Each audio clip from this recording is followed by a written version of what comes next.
हाय दोस्तों, मेरा नाम है पराग पाल और आप सबका एक बार फिर से स्वागत है मेरे इस नए वीडियो में। आज हम बात करने वाले हैं बेसिक ऑफ ज्योमेट्रिक डिज़ाइन।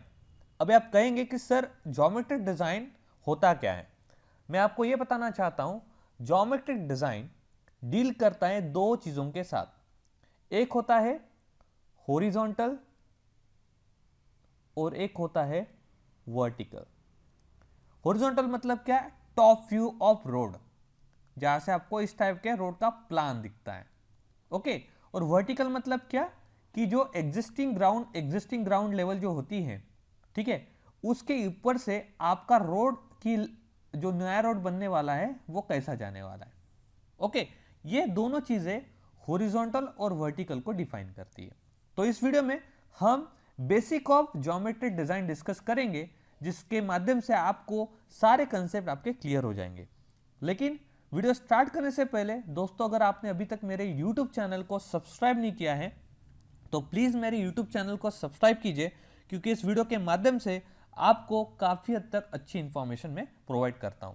और ये भी बता दूं कि अगर आप अपने इंजीनियरिंग में गेट, एसएससी, जेई और इंजीनियरिंग एग्जाम की प्रिपरेशन कर रहे हैं तो ये वीडियो काफ़ी इंपॉर्टेंट है। सबसे पहले हम बात करते हैं ज्योमेट्रिक डिज़ाइन की डेफिनेशन को लेके। Designing of visibility dimensions both in horizontal and vertical plane of highway is called as a geometric design। मतलब horizontal और vertical plane में प्रॉपर तरीके से डायमेंशन को, विजिबिलिटी को प्रॉपर तरीके से डिफाइन करना, उसे हम ज्योमेट्रिक डिजाइन करते हैं। ठीक है। अभी सबसे इंपॉर्टेंट चीज, जैसे मैंने आपको एक मेरे वीडियो भी डाला था, फैक्टर अफेक्टिंग अलाइनमेंट, ठीक है, तो वही हमारा सबसे पहला टॉपिक यहां पे है कि factor controlling the geometric design. अभी मैंने लास्ट वीडियो में आपको बताया था कि कौन कौन से फैक्टर हैं जो अलाइनमेंट को अफेक्ट करते हैं। इस वीडियो में मैं आपको यह बता रहा हूं कि ऐसे कौन से फैक्टर है जो ज्योमेट्रिक डिजाइन को कंट्रोल करते हैं। ठीक है। तो सबसे पहला है road user characteristics. Road user characteristics मतलब क्या? जैसे आपने बहुत बार देखा होगा, आप किसी एनएच से जा रहे हो तो बहुत बार आपको बस ले बे, ठीक है, ट्रक ले बे, ठीक है, काफी ऐसी स्पेस दिखती है रोड के साइड में जहां पे लोग रुकते हैं। ओके।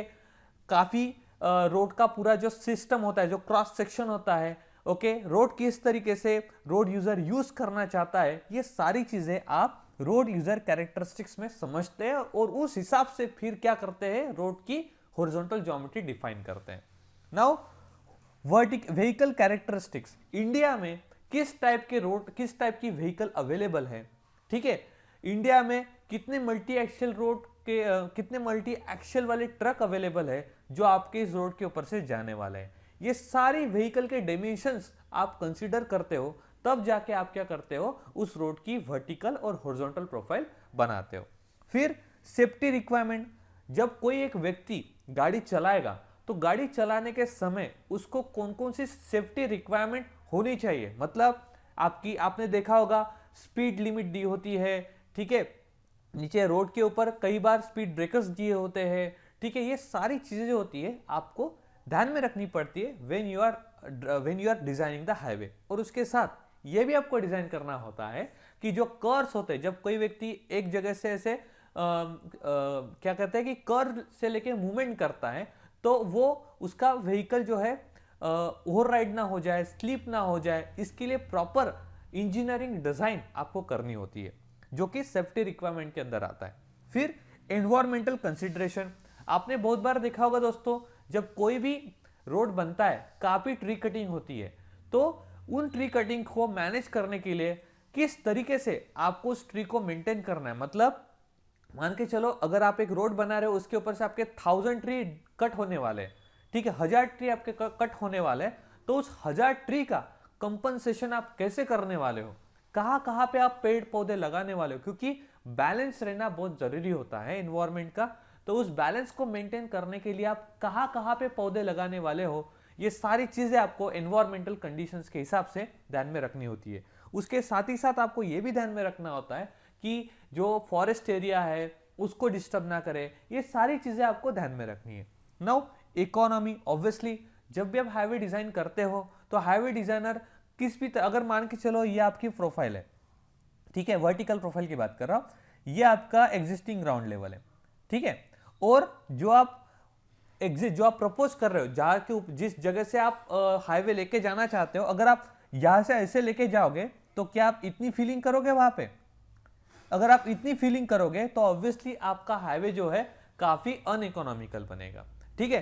तो हाईवे इंजीनियर्स को ये समझना, मतलब ज्योमेट्री डिजाइन ये कहती है कि जब भी आप कोई एलिवेशन, जब भी आप कोई वर्टिकल प्रोफाइल बनाते हो, एम्बैंकमेंट की प्रोसेस बनाते हो, तो आपको 3 मीटर का जो डिस्टेंस है उसको ध्यान में रखते हुए आपको प्रॉपर तरीके से उस एम्बैंकमेंट को मेंटेन करके रखना है, जिसके वजह से आपका प्रॉपर कॉस्ट भी अपडेट होगा और आपको ज्यादा तकलीफ भी नहीं होगी और आपकी जो रोड कंस्ट्रक्शन कॉस्ट है वो काफी मेंटेन रहेगी।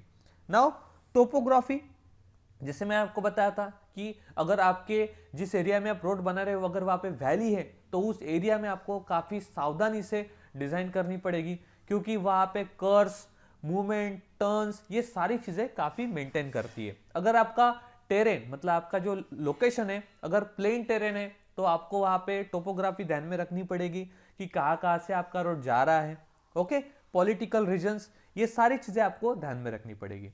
नाउ फंक्शनल क्लासिफिकेशन, किस टाइप का रोड मुझे बनाना है, नेशनल हाईवे बनाना है, मेजर डिस्ट्रिक्ट्स बनाना है, ठीक है, ये सारी चीजें आपको ध्यान में रखनी है। Now traffic volume and composition, मेरा ट्रैफिक कहाँ से आने वाला है रोड के ऊपर, ये सारी चीजें भी आपको जब आप हाईवे डिजाइन करते हो तब आपको ध्यान में रखनी जरूरी होती है कि मेरा ट्रैफिक यहाँ से आएगा, फिर मैं इस ट्रैफिक को यहाँ पे क्लब करूंगा और फिर यहाँ से डिस्ट्रीब्यूट करूंगा।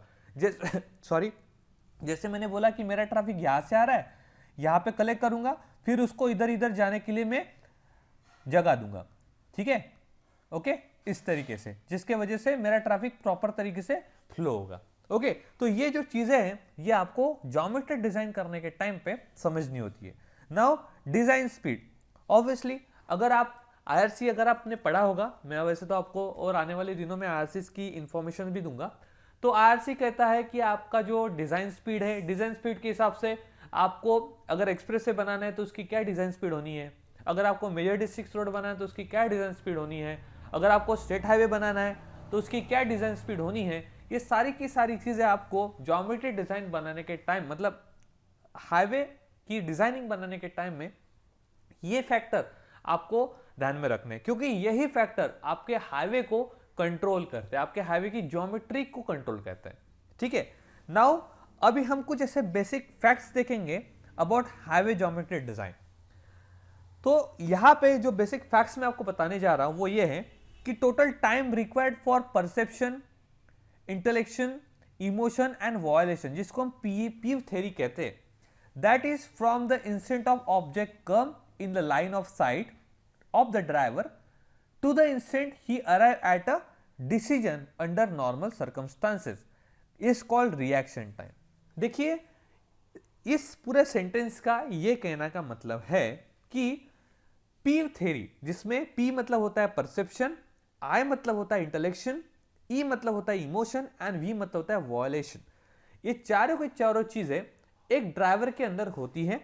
जब वो एक जगह से लेकर दूसरी जगह ट्रैवल करता है तो ब्रेक लगाने का टाइम और उसका डिसीजन लेने का टाइम, ये सारी की सारी चीजें वो इस पूरे रिएक्शन टाइम के अंदर परफॉर्म करता है, ठीक है।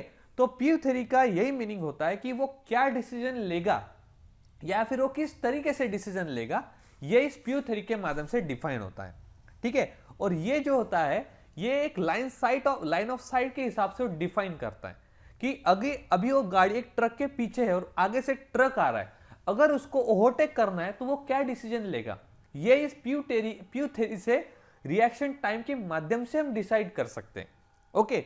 और ये चीजें हमें कंसीडर करनी होती है while designing the highway geometric design, कि उसको कितना स्पेस मिलना चाहिए, ओके, एक्सीडेंट्स कम होने चाहिए, ये सारी चीजें पीव थ्योरी के थ्रू ही आप डिसाइड कर सकते हैं।